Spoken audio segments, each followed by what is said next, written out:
जय श्री कृष्णा। पुरुषोत्तम मास महात्म्य दूसरा अध्याय।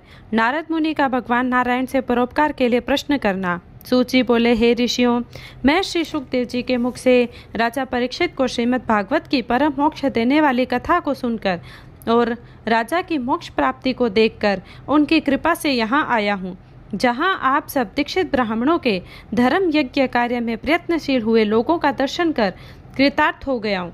ऋषिगण बोले, हे सूत जी, अन्यान्य बातों को छोड़कर आप हमें वेद व्यास जी के मुख से सुनी हुई अपूर्व कथा सुनाइए, जो सार का भी सार, महाश्रेष्ठ तथा आत्मा को प्रसन्न करने वाली, अमृत से भी उत्तम पुण्यदायिनी कथा है, उसका पान कराइए। सूत जी बोले, ऋषियों, मेरा अहोभाग्य है कि आपने मुझसे गूढ़ अमृत कथा को पूछा है। अब मुझे जो कुछ ज्ञान है उसके अनुसार जैसा वेद व्यास जी के मुख से सुना है वह सब सुनाता हूँ। एक समय नारद जी और नर और नारायण के आश्रम में पहुँचे। वहाँ बहुत से सिद्ध देवता और तपस्वी भी रहते थे। वहाँ बेर, रुद्राक्ष, आंवले, बिल्व, आम, आम्रतक, कपित्त, जम्बू, कदम आदि अनेक प्रकार के वृक्ष लगे हुए थे। वहाँ विष्णु भगवान के चरणों से द्रवीभूत गंगा और अलकनंदा भी बह रही थी। वहीं महामुनि नारद जी लोक चिंतन करते हुए जा पहुँचे। पर ब्रह्मा में लीन लगाए हुए जितेंद्रिय नारद जी के संपूर्ण शरीर से प्रभा छटक रही थी। तब नारद जी ने तपस्वी नारायण को साष्टांग प्रणाम कर स्तुति करते हुए कहा, हे देवादिदेव, संसार के स्वामी, दया सिंधु, आप सत्यव्रती हो, त्रिसत्य हो, सत्य के सार रूप हो और सत्य से उत्पन्न हो।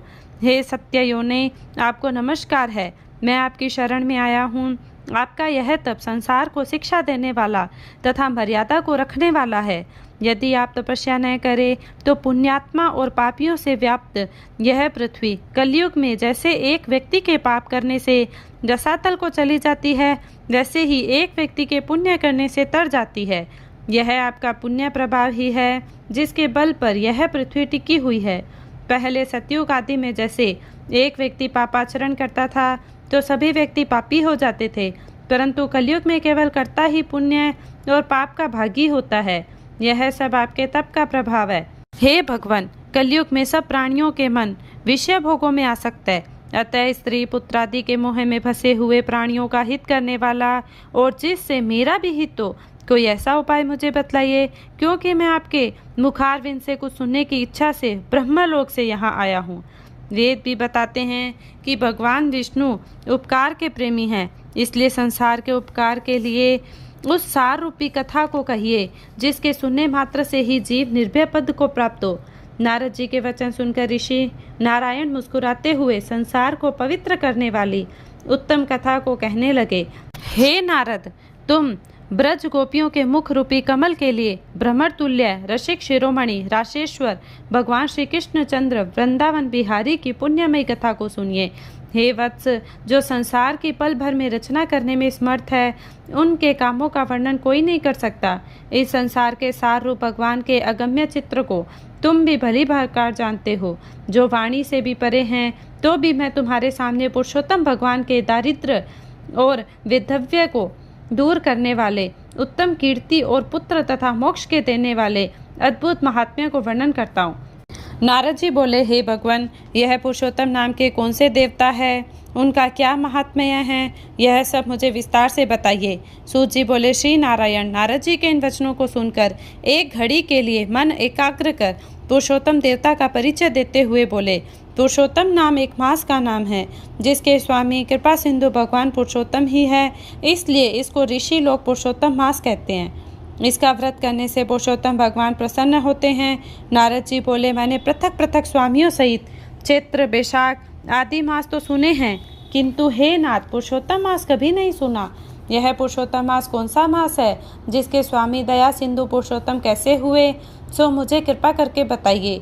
इस मास का क्या स्वरूप है, क्या विधान है, व्रत में क्या करना चाहिए, कैसे स्नान करना चाहिए, क्या दान करना चाहिए, जप, पूजा, उपवास आदि का क्या साधन है, जिसके करने से कौन से देवता प्रसन्न होकर क्या फल देते हैं, इसके अतिरिक्त और भी जो सार हो वह सब मुझे बताइए, क्योंकि दीन वत्सल साधुजन मनुष्य के हित के लिए उपदेश बिना पूछे भी देते हैं।